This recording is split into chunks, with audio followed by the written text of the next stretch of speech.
Brussels, Belgium, 1943. In the shadow of Nazi occupation, where every street corner held the eyes of collaborators and every knock on the door could mean death, a 57-year-old woman stood at the window of a Catholic boarding school and watched the city she loved disappear beneath a tide of swastikas. Her name was Léonie Peclet, but the world knew her as Mother Superior of the Convent of the Sisters of St. Mary. For 2 decades she had dedicated her life to prayer, education, and the simple routine of caring for children whose parents could no longer keep them safe. But on this particular morning in early spring, as German trucks rumbled through the cobblestone streets and Gestapo officers tightened their grip on every Jewish family remaining in the capital, she was about to make a decision that would transform her from a servant of God into an enemy of the Third Reich. The war had been raging for nearly 4 years, and Belgium had been under the boot of occupation since 1940. What began as a military invasion had metastasized into something far more sinister, a systematic hunt for every man, woman, and child of Jewish descent.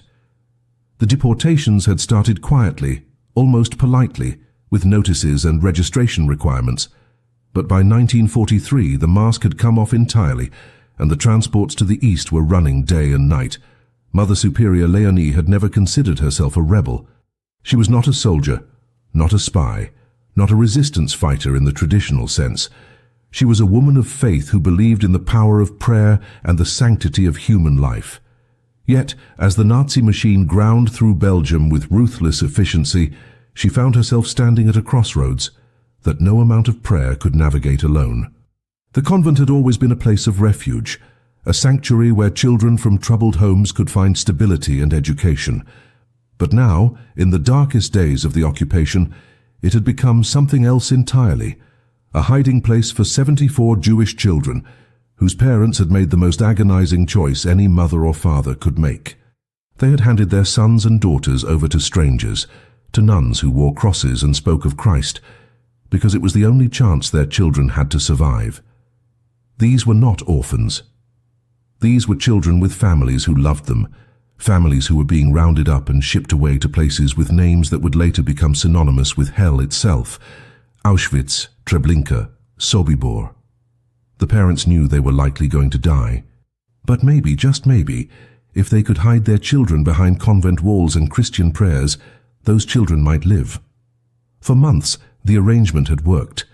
The convent operated under the guise of normalcy, its daily routines of mass and meals providing cover for the 74 children who had been given false names and false identities. Sarah became Sophie. David became Daniel.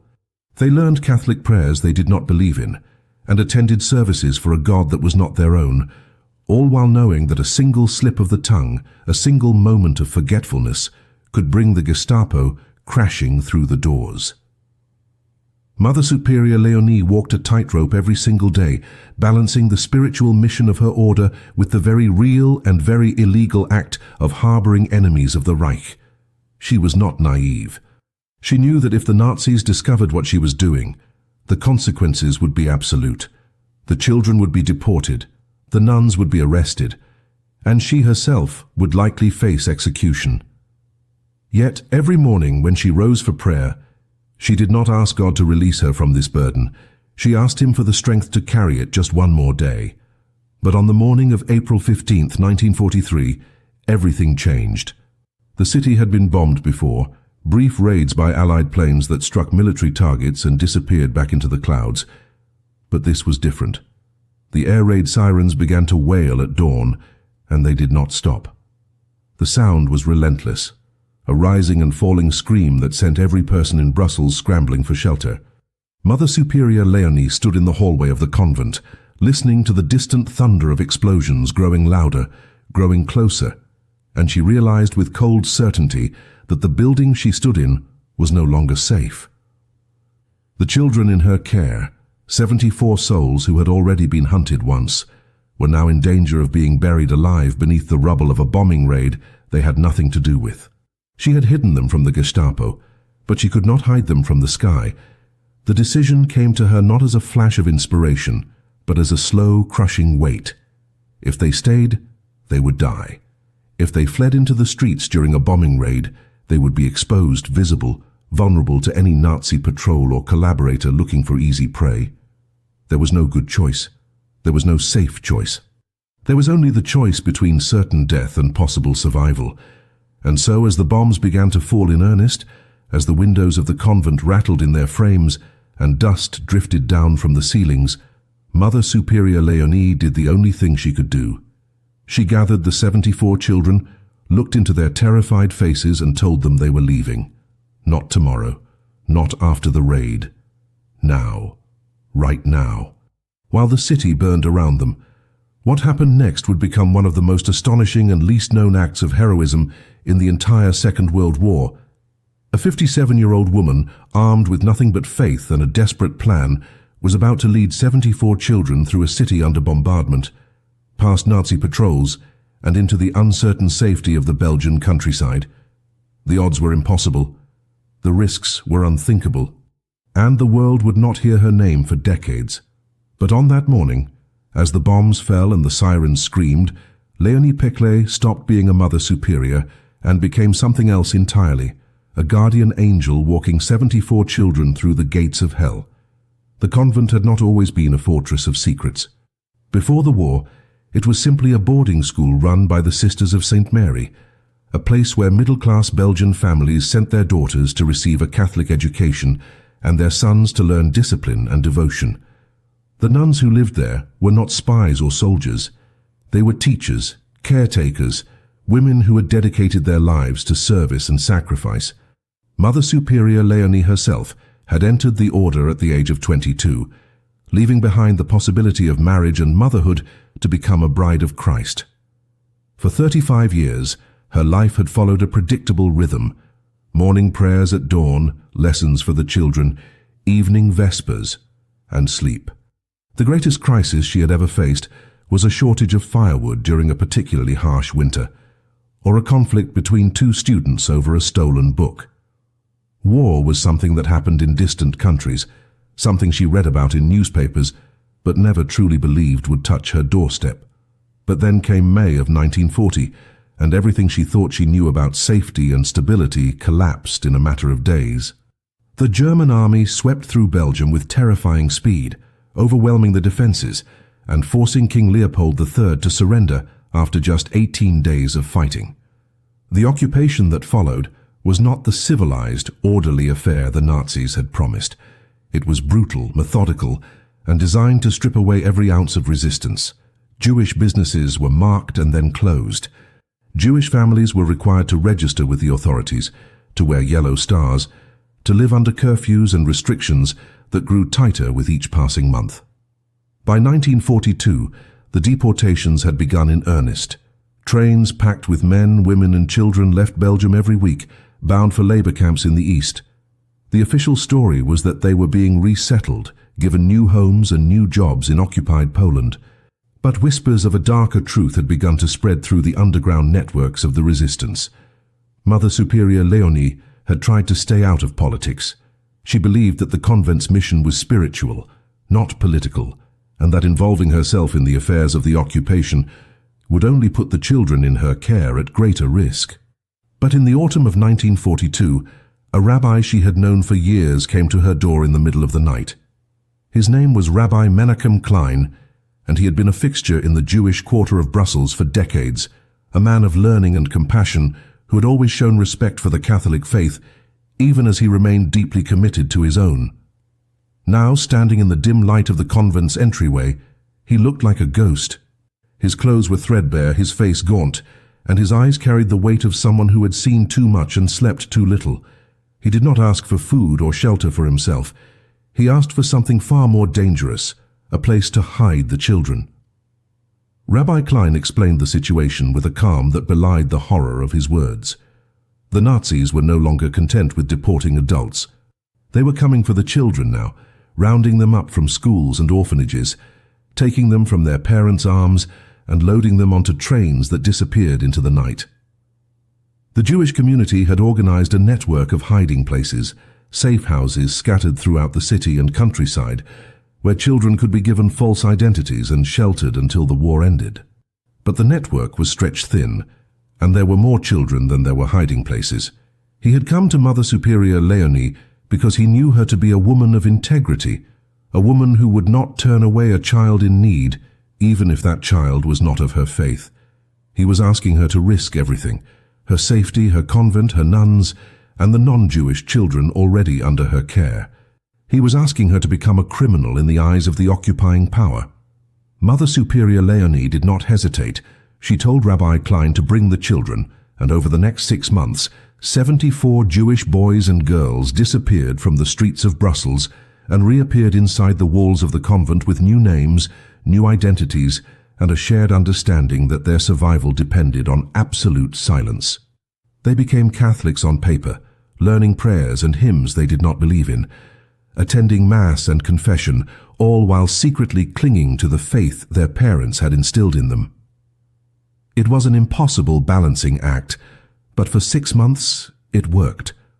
The Gestapo had too many raids to conduct, too many deportations to organize, and the convent was just one of hundreds of religious institutions scattered throughout Belgium. It was not on their list of priorities. Until the morning of April 15, 1943, when the bombs started falling and the entire equation changed in an instant.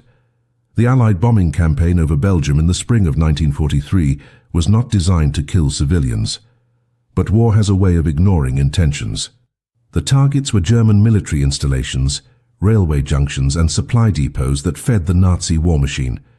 But bombs dropped from 10,000 feet do not always land where they are meant to, and the city of Brussels, with its narrow medieval streets and densely packed neighborhoods, was particularly vulnerable to collateral damage. On the morning of April 15th, the raid began just after 6 in the morning, earlier than usual, catching the city off guard. The first explosions were distant, almost abstract, like thunder rolling in from the horizon, but within minutes, the sound grew closer, louder, and more terrifying. Buildings shook, windows shattered, and the convent, which sat less than half a mile from a major railway yard that had been converted into a German supply hub, found itself directly in the path of the bombardment. Mother Superior Leonie had rehearsed this moment in her mind 100 times, though she had always imagined it would be the Gestapo, not Allied bombers, that forced her hand. She had prepared escape routes, hidden documents and contingency plans for moving the children in small groups under cover of darkness. But none of those plans accounted for a daylight evacuation during an active air raid, as the walls of the convent trembled and plaster dust began to fall from the ceilings. She realized that her carefully laid plans were worthless. There was no time for subtlety, no time for caution. The children had to leave immediately, all 74 of them, and they had to leave together. Splitting them up would mean losing track of some, and losing track of even one child was unacceptable. She gathered the nuns and told them to wake every child, dress them warmly, and bring them to the main hall within 10 minutes. There were no questions, no debates. The nuns had known this day might come, and they moved with practiced efficiency. The children ranged in age from 4 to 14, and their reactions to the chaos were as varied as their backgrounds. The older ones understood the danger and moved quickly, helping the younger children tie their shoes and button their coats. The youngest were confused and frightened, clinging to the nuns and asking questions that had no good answers. Why were they leaving? Where were they going? Would their parents be there? Mother Superior Leonie could not afford to comfort them with lies, but she also could not afford to tell them the full truth, that their parents were likely already dead or deported, that the convent was no longer safe, and that their only chance of survival was to walk out into a city being torn apart by bombs and hope that God and luck would carry them through. Instead, she simply told them they were going on a journey, that they needed to stay close together, and that no matter what happened, they must remain silent. Silence had kept them alive for 6 months. It would have to keep them alive for a few more hours. The plan, if it could even be called a plan, was to head south toward the countryside, away from the railway yards and the industrial zones that were the primary targets of the bombing. Mother Superior Leonie had a contact in a small village about 15 miles outside of Brussels, a farmer who was part of the resistance network and had agreed to shelter refugees if the situation ever became desperate. 15 miles, on foot, with 74 children, through a city under bombardment, through Nazi checkpoints and patrols, through streets that might collapse at any moment. It was insane. It was impossible. But it was the only option. She gathered the children in the main hall, looked at their faces, some tear-streaked, some defiant, some simply blank with shock, and told them they were leaving. She divided them into groups of 10, each group led by a nun who would be responsible for keeping them together. The children were instructed to hold hands, to walk quickly but not run, and to stay absolutely silent unless spoken to by an adult. If they encountered German soldiers, they were to act calm, to smile if necessary, and to let the nuns do the talking. At 7:15 in the morning, as the bombs continued to fall and the city burned, Mother Superior Leonie opened the doors of the convent and led 74 Jewish children out into the streets of Brussels. The sky above them was dark with smoke, and the sound of explosions echoed off the buildings like the drumbeat of an approaching apocalypse. There was no turning back now. They were committed. And as they stepped out into the chaos, every single one of them, children and nuns alike, understood that the next few hours would determine whether they lived or died. The walk had begun, and the world was on fire. The streets of Brussels that morning were a vision of controlled panic. People ran in every direction, some toward air raid shelters, others away from buildings they feared would collapse. Shopkeepers pulled metal shutters down over their windows. Mothers clutched their children and sprinted for cover. And through it all, the sound of the sirens continued, a relentless wail that made it impossible to think clearly or move calmly.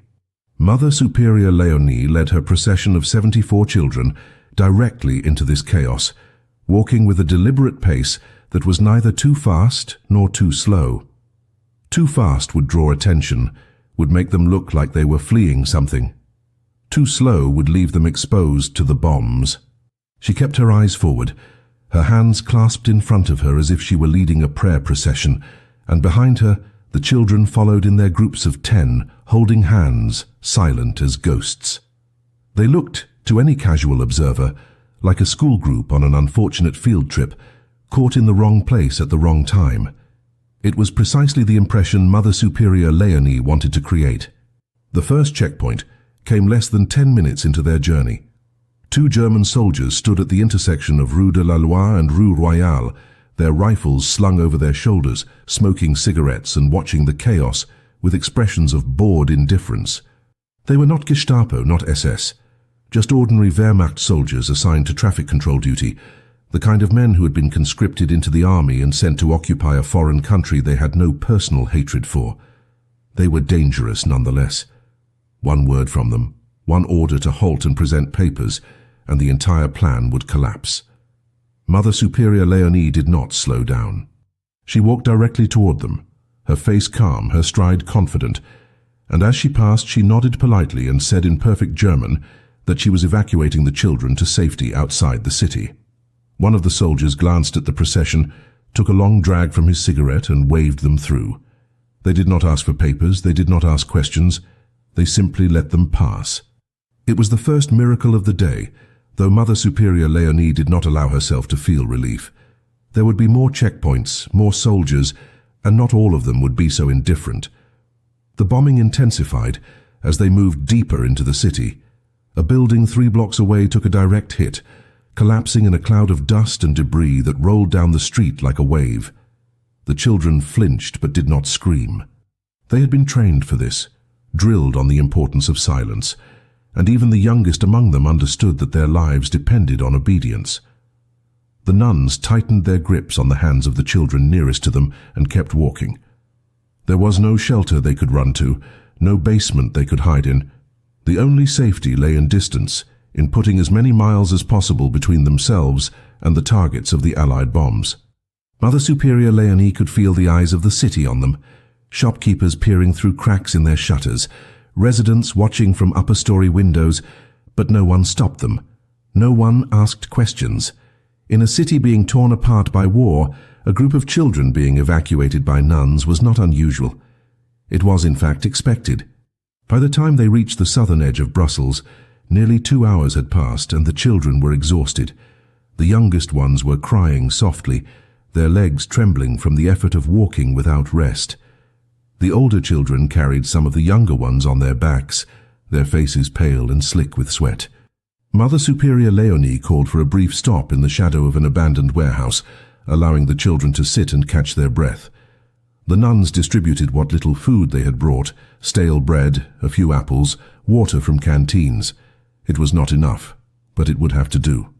As the children ate in silence, Mother Superior Leonie looked back toward the city and saw the black smoke rising into the sky, columns of it stretching toward the heavens like the fingers of some terrible god. The convent was somewhere in that smoke, and she wondered if it was still standing or if it had been reduced to rubble. It did not matter now. They could not go back. The only direction was forward. The second checkpoint came as they crossed the city limits into the countryside. This time, there were 4 soldiers, and they were not Wehrmacht. They were SS, identifiable by the lightning bolt insignia on their collars and the cold, predatory way they looked at the approaching group. Mother Superior Leonie felt her heart seize in her chest, but she did not break stride. She walked directly toward them, and when the lead officer held up his hand and ordered her to stop, she did so with the calm demeanor of someone who had nothing to hide. He asked where they were going. She told him they were evacuating to a church in the countryside, away from the bombs. He asked why there were so many children. She told him the convent had been caring for orphans and refugees, children whose parents had been killed or displaced by the war. It was the truth, or at least a version of it. The officer looked at the children, his eyes scanning their faces, and Mother Superior Leonie felt time slow to a crawl. If he asked for papers, if he demanded to see identification, it was over. But after a long, agonizing moment, he stepped aside and told her to move quickly before the next wave of bombers arrived. They walked past him, 74 children and 6 nuns, and no one looked back. The countryside beyond Brussels was a different world entirely. The narrow cobblestone streets gave way to dirt roads, lined with hedgerows and fields that stretched toward the horizon. The sound of the bombing faded into the distance, replaced by the rustle of wind through the trees and the occasional distant rumble of artillery fire from some unseen front. The children, who had been silent and tense throughout the walk through the city, began to relax slightly, though exhaustion was etched into every line of their small bodies. They had been walking for nearly 4 hours now, and the youngest ones could barely keep their eyes open. Mother Superior Leonie knew they could not stop for long, not yet, but she also knew that pushing them beyond their limits would be just as dangerous as staying in Brussels. She called for another rest, this time in a small grove of trees that provided cover from the road. The children collapsed onto the grass, some of them falling asleep almost immediately, their heads resting on the laps of the older children or the nuns. But Mother Superior Leonie could not afford to rest. She stood at the edge of the grove, her eyes scanning the road in both directions, watching for any sign of German patrols or collaborators who might report their presence. The countryside was not as safe as it appeared. Belgium was crawling with informants, ordinary citizens who had chosen to side with the occupiers in exchange for money, food, or simply the promise of being left alone. A group of 74 children traveling without proper authorization was suspicious, and suspicion in occupied Belgium could be fatal. She knew that the longer they stayed on the main road, the greater the risk of being stopped, questioned, and discovered. But the alternative, cutting through the fields and forests, would slow them down and increase the chance of getting lost. She had to trust that the same chaos that had allowed them to escape Brussels would continue to work in their favor. The Germans were focused on the bombing, on putting out fires and securing damaged infrastructure. They did not have the resources to chase down every group of refugees fleeing the city.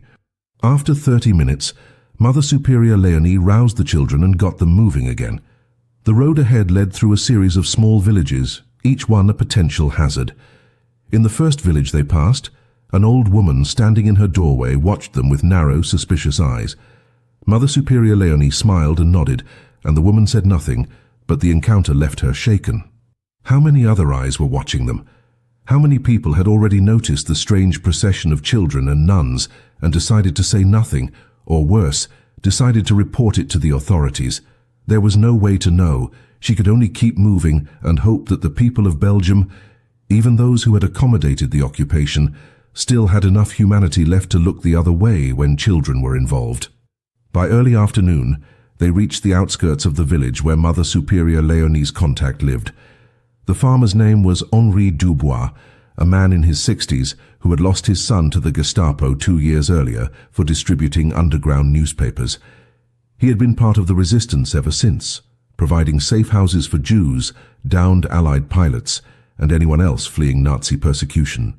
Mother Superior Léonie had sent word ahead through the resistance network that she might need his help, but she had no way of knowing if the message had reached him or if he would even be willing to take in 74 children.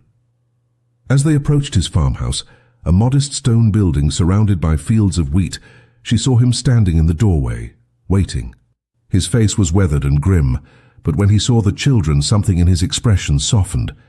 He stepped forward, looked at Mother Superior Léonie, and asked only one question. How many? When she told him 74, he did not flinch. He simply nodded and told her to bring them inside. The farmhouse was not large, but Henri Dubois had prepared as best he could. He had cleared out his barn, filled it with straw for bedding, and gathered what food he could spare, bread, cheese, milk, and a few vegetables from his garden. It was not much, but it was more than the children had eaten in days. As they filed into the barn, Mother Superior Léonie finally allowed herself to feel the weight of what they had just accomplished. They had walked 15 miles through a city under bombardment, past German checkpoints and SS patrols, and arrived at a place of relative safety without losing a single child. It was nothing short of miraculous. But as she watched the children collapse onto the straw, their faces pale and drawn, she knew that the danger was far from over. They could not stay here forever. Henri Dubois was risking his life by sheltering them, and the longer they remained, the greater the chance that someone would notice and report them. The war was not over. The hunt for Jewish children was not over. And Mother Superior Léonie's work was far from finished. The first night at Henri Dubois' farm was the quietest the children had experienced in months. For the first time since they had been torn from their families and hidden behind convent walls, they were away from the constant fear of Gestapo raids and the sound of jackboots in the streets. The barn was cold and drafty, and the straw bedding was rough against their skin, but it was shelter, and shelter in occupied Belgium was a luxury few could afford. The children huddled together for warmth, whispering to one another in voices so low they were almost inaudible. Some of them spoke of their parents, wondering aloud if they were still alive, if they would ever see them again. Others were silent, their eyes staring into the darkness as if searching for answers that would never come. Mother Superior Léonie moved among them, offering what comfort she could, a hand on a shoulder, a whispered prayer, a promise that they were safe for now. But she knew that safety was a relative term in a country under occupation, and that the word itself had become almost meaningless. Henri Dubois proved to be more than just a safe house provider. Over the next few days, he became a lifeline for the entire group. He used his connections within the resistance network to secure additional food and supplies, trading favors and calling in debts to ensure that the children had enough to eat. He brought them fresh milk from his cows, eggs from his chickens, and bread baked by his neighbor, an elderly widow who asked no questions and expected no explanations. He also brought news from Brussels, and the news was grim. The bombing raid on April 15th had killed over 300 civilians and left entire neighborhoods in ruins. The convent of the Sisters of St. Mary had taken a direct hit and was now little more than a pile of rubble. If Mother Superior Léonie had delayed the evacuation by even an hour, every single one of the 74 children would have been buried alive. The realization hit her like a physical blow, and for the first time since the journey began, she allowed herself to weep. She wept for the building that had been her home for decades, for the other nuns who had not been there that day, and for the sheer, impossible luck that had allowed her to save the children. But there was no time to dwell on grief or gratitude. The destruction of the convent had created a new problem. The children were now officially missing. The Gestapo would have combed through the rubble looking for bodies, and when they found none, they would have started asking questions. Where had the children gone? Who had helped them escape? The fact that 74 children had vanished without a trace would not go unnoticed, and it would not be forgiven. The Nazis were meticulous record keepers, and the Jewish children who had been hidden in the convent were on their lists, marked for deportation. Their disappearance would trigger an investigation, and that investigation would eventually lead to the resistance network, to Henri Dubois, and to the barn where the children were now hiding. Mother Superior Léonie knew they could not stay here for more than a few weeks at most. They needed to find a more permanent solution, a place where 74 children could disappear completely, where they could live out the war without fear of discovery. Henri Dubois had an idea, though it was as dangerous as it was audacious. There was a network of Catholic families scattered throughout the Belgian countryside, families who had agreed to take in Jewish children and raise them as their own until the war ended. It was part of a broader rescue operation, organized by the Resistance and the Catholic Church, an operation that had already saved hundreds of children from deportation. But placing 74 children all at once was unprecedented. It would require coordination, secrecy, and the cooperation of dozens of families who would be risking their lives to shelter children they had never met. Henri Dubois began making the arrangements, sending coded messages through the resistance network, contacting priests and nuns in neighboring villages, and slowly piecing together a plan. It would take time, weeks perhaps, but if it worked, the children would be dispersed across the countryside, each one given a new identity, a new family, and a chance to survive the war. Mother Superior Léonie agreed to the plan, though the thought of separating the children after all they had been through was almost unbearable. They had become a family of sorts, bound together by shared trauma and shared survival. But she also knew that keeping them together was a death sentence. As the days passed and the arrangements were made, Mother Superior Léonie watched the children begin to heal, if only slightly. They played in the fields around the farm, laughed for the first time in months, and slowly regained some of the innocence that the war had stolen from them. She knew it would not last. Soon, they would be separated, sent to live with strangers, forced to pretend to be someone they were not. Some of them would forget their real names, their real families, their real identities. Some of them would survive the war and spend the rest of their lives searching for parents who were already dead. But at least they would survive. At least they would have a chance. And in a war that had robbed millions of children of any chance at all, that was something. It was not justice, it was not fairness, but it was something. And for Mother Superior Léonie, something was enough. The plan to disperse the children began in early May of 1943, just 3 weeks after the evacuation from Brussels. Henri Dubois had worked tirelessly through the resistance network, and by the first week of the month, he had secured placements for all 74 children. The families who had agreed to take them in came from all walks of life: farmers, shopkeepers, teachers, and factory workers. What they had in common was a willingness to risk everything for a child they had never met. Each family was given a cover story, a believable explanation for why a new child had suddenly appeared in their household. Some claimed the child was a distant cousin orphaned by the bombing. Others said they were refugees from the city whose parents had been killed. The stories varied, but the goal was always the same: to make the child invisible, to erase their Jewish identity so completely that even the most thorough Gestapo investigation would find nothing suspicious. It was identity theft in reverse, a deliberate act of erasure designed not to harm but to save. Mother Superior Léonie spent those 3 weeks preparing the children for what was coming. She sat with each one individually, explaining that they would be going to live with new families, that they would have to use their false names at all times, and that they must never, under any circumstances, reveal their true identities. For the older children, this was a burden they understood and accepted. They had lived with false names for months already, and they knew that survival meant silence. But for the youngest children, the ones who were 4, 5, 6 years old, the concept was harder to grasp. They asked questions that had no good answers. Would they ever see their real parents again? Would they remember their real names? Mother Superior Léonie told them the truth as gently as she could. She did not know. She hoped they would see their parents again, hoped the war would end soon, hoped that when it did, the families would be reunited.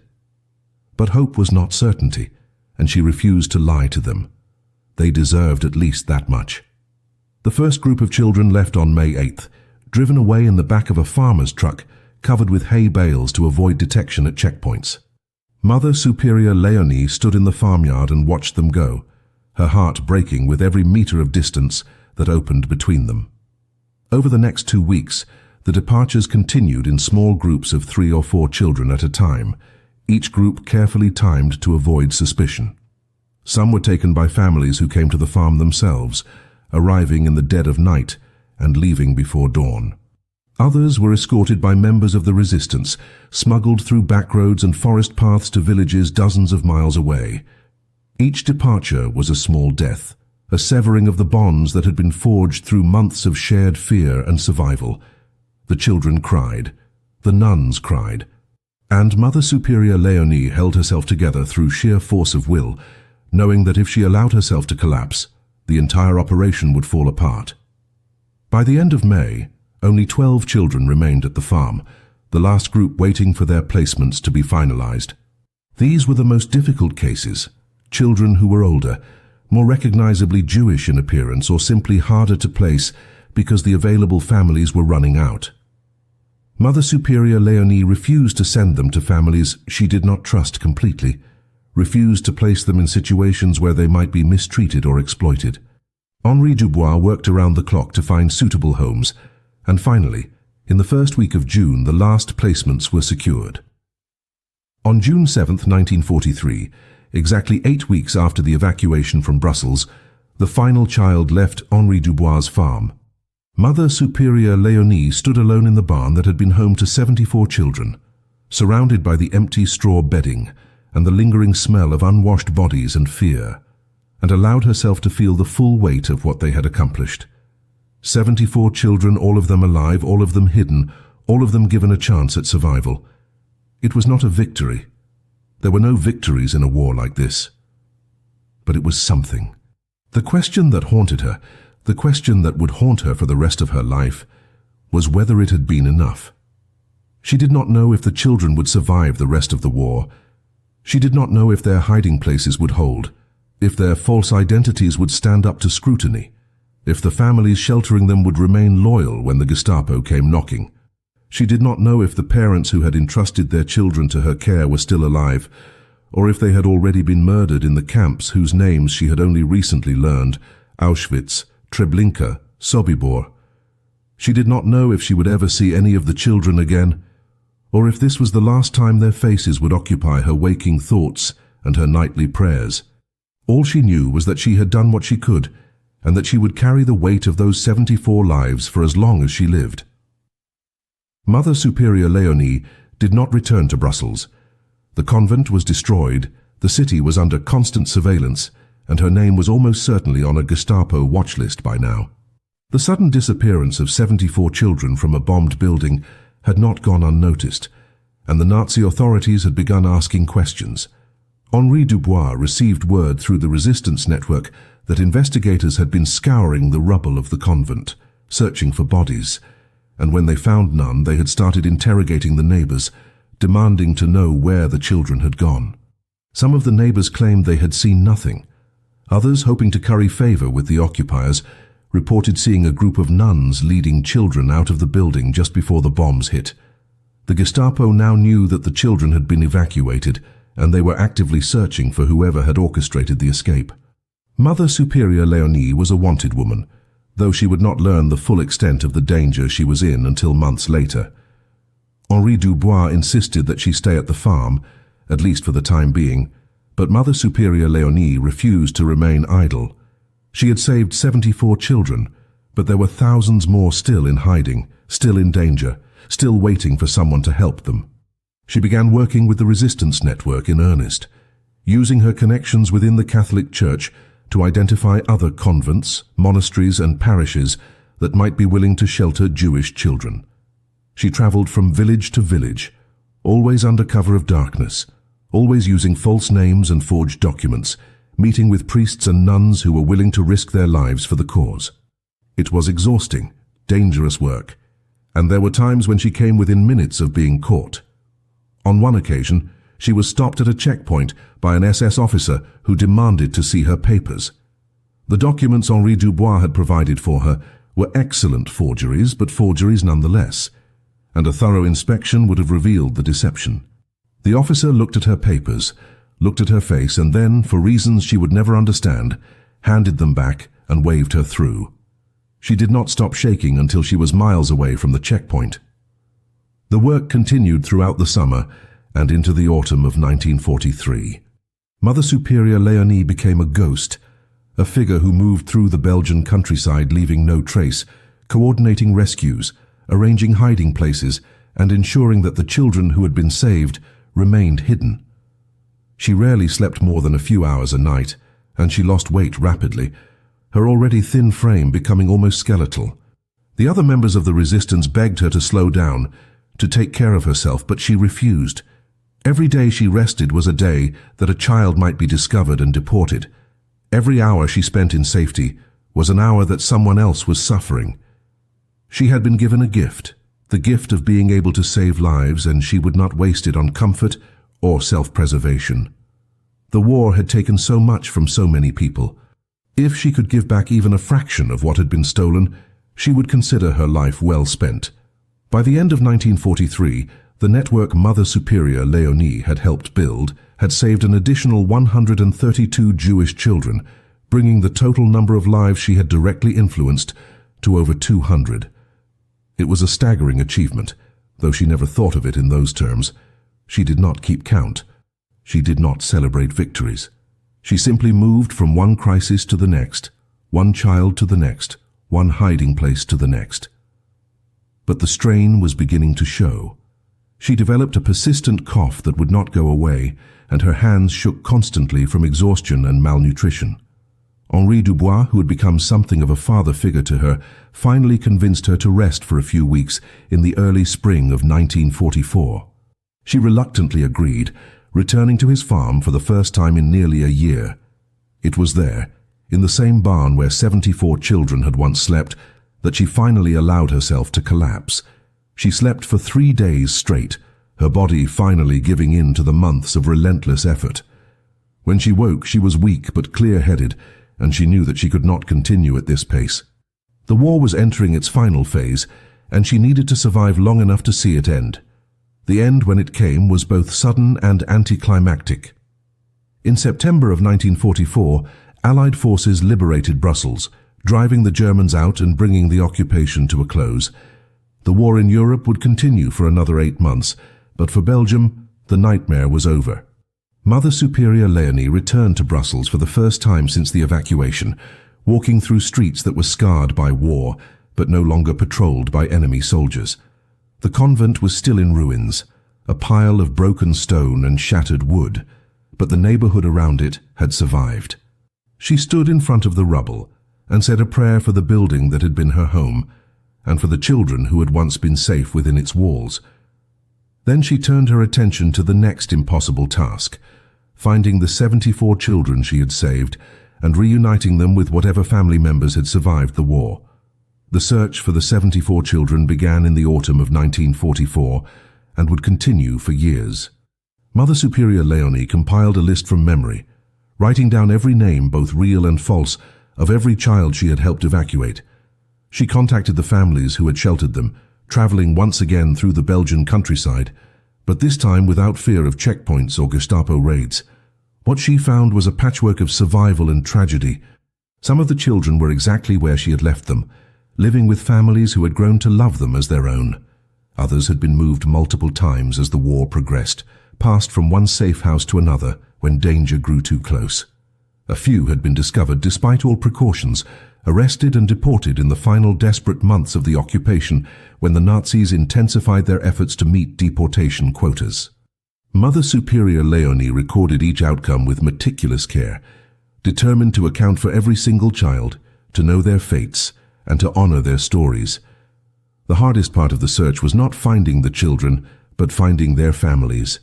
The concentration camps had been liberated by Allied forces in the spring of 1945, and the world was only beginning to comprehend the scale of the horror that had been perpetrated within their walls. The photographs emerging from places like Auschwitz and Bergen-Belsen showed skeletal survivors and mountains of corpses, evidence of an industrialized murder campaign that had killed 6 million Jews across Europe.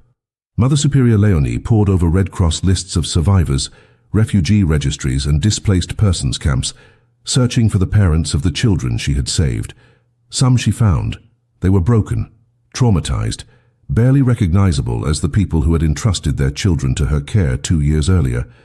But they were alive, and the reunions, when they happened, were moments of indescribable joy mixed with unbearable grief. The children had survived, but they had lost years of their childhood, their innocence, and in many cases their sense of identity. Other parents were never found. Their names appeared on transport lists that ended at Auschwitz or Treblinka, camps where almost no one survived.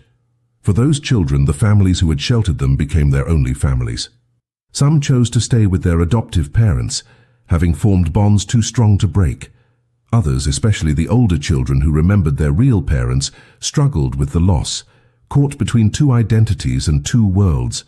Mother Superior Leonie did what she could to help them navigate this impossible situation. But she knew that there were wounds the war had inflicted that no amount of care or compassion could heal. The children had survived, but survival came with a cost that would follow them for the rest of their lives. By 1946, Mother Superior Leonie had accounted for 72 of the 74 children. 2 remained missing, their fates unknown. She never stopped searching for them, writing letters to refugee organizations, placing notices in newspapers, and following every lead no matter how unlikely.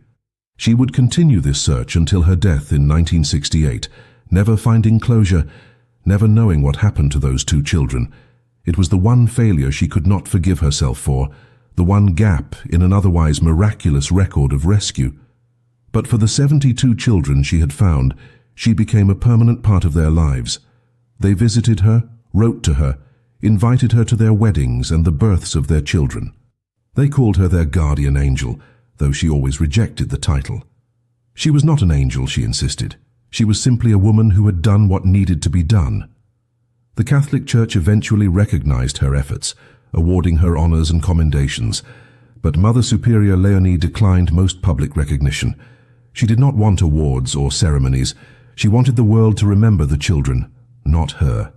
She wanted people to understand that the rescue had not been the work of one woman, but of an entire network of ordinary people who had chosen courage over cowardice, compassion over complicity. Henri Dubois, the farmer who had sheltered them, the families who had taken the children in, the members of the resistance who had risked their lives to coordinate the operation.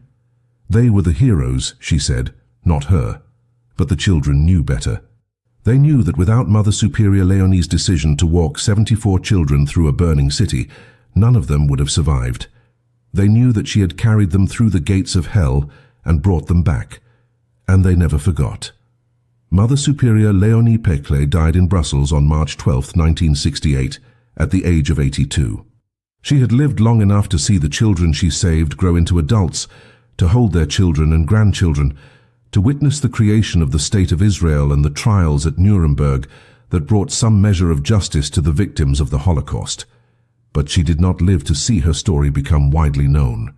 For decades after the war, her actions remained largely hidden, known only to the families she had saved and the small circle of resistance members who had worked alongside her.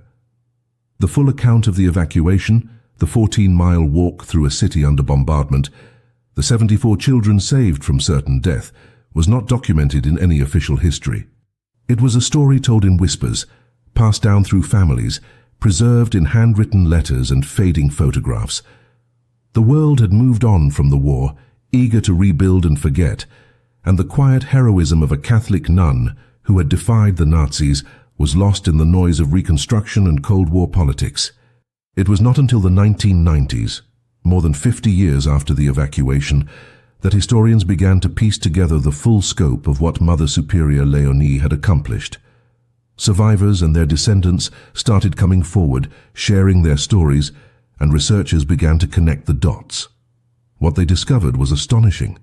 Mother Superior Leonie had not only saved the 74 children from the convent, but had also played a pivotal role in the broader rescue network that saved hundreds of Jewish children across Belgium. Her coordination, her courage, and her absolute refusal to accept defeat had made her one of the most effective rescuers of the entire war. In 1997, She was posthumously recognized as righteous among the nations by Yad Vashem, Israel's official memorial to the victims of the Holocaust. It was the highest honor the State of Israel could bestow on a non-Jew, and it came nearly 30 years after her death. The ceremony was attended by dozens of the people she had saved, now elderly themselves, who traveled from across the world to honor the woman who had given them life. Today, Mother Superior Leonie's story is taught in schools across Belgium and Israel, held up as an example of moral courage in the face of unimaginable evil. But for most of the world, her name remains unknown. There are no statues of her in Brussels, no monuments marking the route she walked with 74 terrified children while bombs fell around them. The convent where she lived and worked was never rebuilt, and the site is now occupied by a modern apartment complex whose residents have no idea what happened there 80 years ago.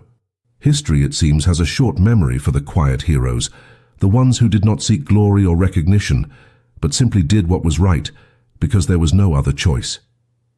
But the children remembered, and their children remembered.